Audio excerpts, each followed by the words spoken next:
Hey everyone! If you're a true Lakers fan, this channel is for you. Here you'll find game analysis, breaking news, and everything you need to know about your favorite team. Don't forget to subscribe and hit the bell icon so you never miss any content. Your support is crucial for us to keep growing together. Let's go, Lakers!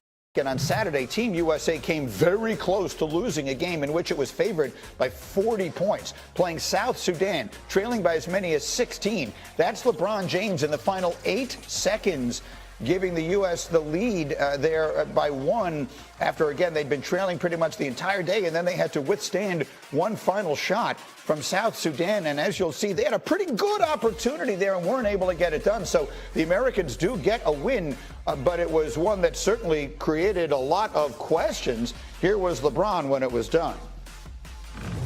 I'm going to be honest, I like those ones better than the blowouts. At least we get tested. I like getting tested, man. You put the clothes on. I like being tested. Those are the best ones. Again, Wendy covering this for us, traveling all over the world with this team. He has seen all the international basketball over the last decade plus. Is there cause for concern here? This was not, again, they were a 40-point favorite. Should the American fan be worried about this with one more tune-up before the Olympics? All I can say is that this is the best Team USA we've had since 2008, arguably the best since the Dream Team in '92. And they looked really good in the games in Abu Dhabi. They looked great against Serbia the game before it. South Sudan is not a 40-point differential team from Team USA. That's a ridiculous line, and if you bet it, I wish you good luck, because that was an insane bet. But this obviously shouldn't have been that close. They definitely lost focus in this game, Greeny. Now, I'm not going to offer an excuse. They shouldn't have lost focus, but it was a Saturday night in London. The O2 Arena was absolutely electric. An hour before the game, there was 15,000 people there watching Steph Curry warm up. They were dunking. They didn't come to the arena to do shoot around because the traffic is so ridiculous here in London. They just were flat coming out of the gate. They went 1-13 on their first 13 three-point shots. They made just one of them. Meanwhile, South Sudan got hot. It was sort of a cocktail of things that happened. But what I want to think that you should take away from it, don't freak out at the final score. It's not a referendum on USA basketball. Here's what you should take away. When the chips were on the line and Steve Kerr was worried about losing this game, the ball was in LeBron James' hands. You see the last shot that wins the game, but when they were down 16 in the third quarter, it was in LeBron James' hands. He made a number of plays. He set up Steph Curry for a couple of three-pointers. And so if we see the situation again against Serbia or against France or against Canada, I think you're going to see good old 39-year-old number 6 with the ball in his hands, the old man who's going to represent Team USA carrying the flag on the Seine on Friday at the opening ceremony. He's going to be the guy who gets it in terms of stress. That's what we took away.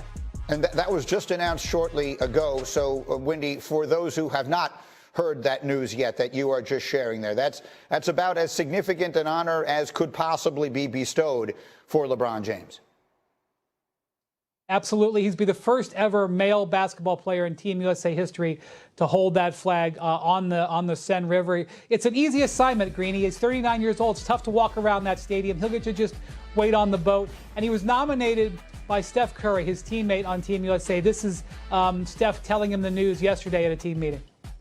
I mean, I've got to believe, for all of the achievements and accomplishments of one of the great careers of all time, to receive the honor, again, voted upon by all the other Olympians, to carry the flag into the opening ceremony. That's got to be as special as it gets. Quickly, Team USA plays Germany, final tune-up, 14.5-point favorite.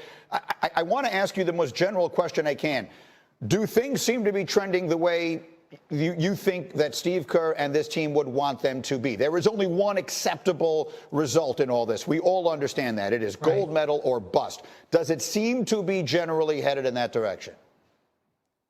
Yes, I think that they have looked generally good, Greeny. You know, I'll just remind you that before the 2020 Olympics in Tokyo, Team USA lost 2 exhibition games.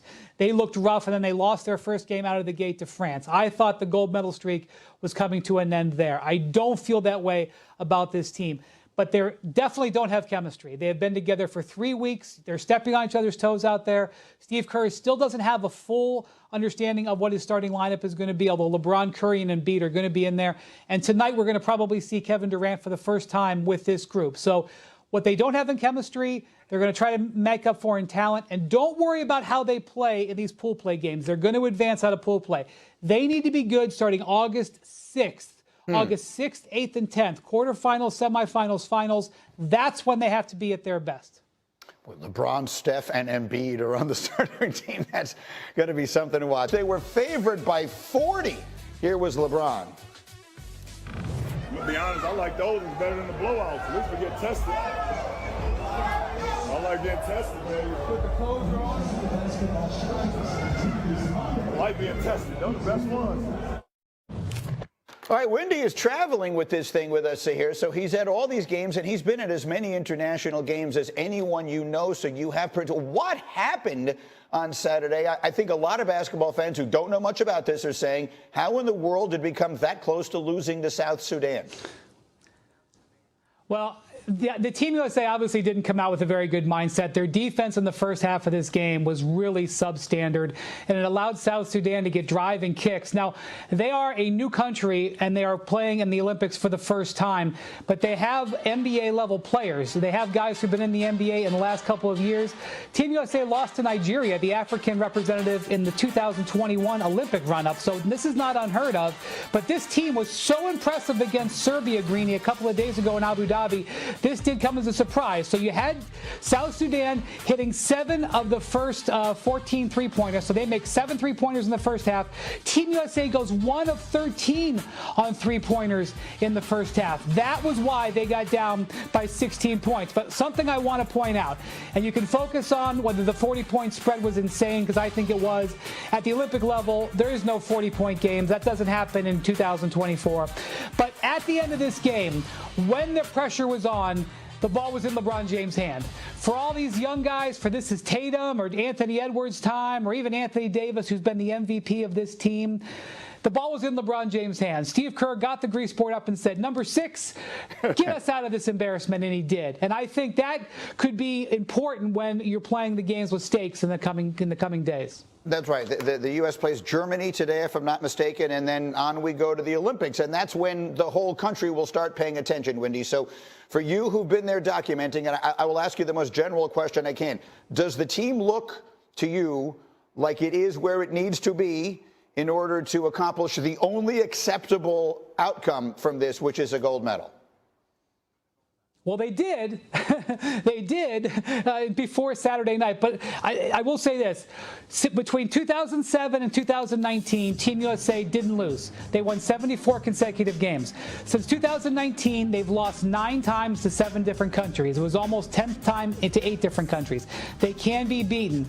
That said, this team is way ahead of the 2021 team at this same point. In 2021, leading up to the Tokyo Olympics, they lost several times in the exhibition games. This team, when they've been at their best, has looked very good, and I cannot say enough how great Anthony Davis looks. Anthony Davis has been the best player on this team, an absolute beast on the defensive end. At the big man position, which is where Team USA needs it, I think they're in good position. Let's see how they bounce back tonight with what I'm sure will be better focus. By the way, right before I came on the air, I was given some news that I will let you share. LeBron James is one of the most decorated athletes in the history of the United States, but he has now received something that I think some might argue could even be the greatest honor of his career. He will be the flag bearer for the Team USA Olympic delegation Friday on the River Seine in Paris at the opening ceremonies. He was voted to this honor by his fellow American Olympians. He was nominated for the honor by Steph Curry, who did a little campaign for him. The rest of the Olympians voted him as that honor. There will be also a female flag bearer, which will be announced tomorrow. But he's the first male basketball player in American history to get this honor, and about to enter his 4th Olympics. Actually, first Olympics was 20 years ago this summer, Greeny, in Athens. He's trying for his 4th medal and his 3rd gold. Listen, I don't care how much you've accomplished, and he's accomplished just about everything. You get to carry the flag into the opening ceremonies of the Olympics. That is something special. In the meantime, Wendy, we've put together something for you, and we're going to call this the Ballad of Wendy's Luggage. So Wendy, as you might have heard last week, his luggage didn't make it with him to Abu Dhabi. Here's where Wendy's luggage has been. It started in Omaha, Nebraska, went to Dallas. That was 587 miles. It stayed there for 5 days. Then it went to London. That was 4,700 miles. Then from London to Dubai, that was about 3,400 miles. Then back to London. So your luggage so far, Wendy, has traveled 12,131 miles.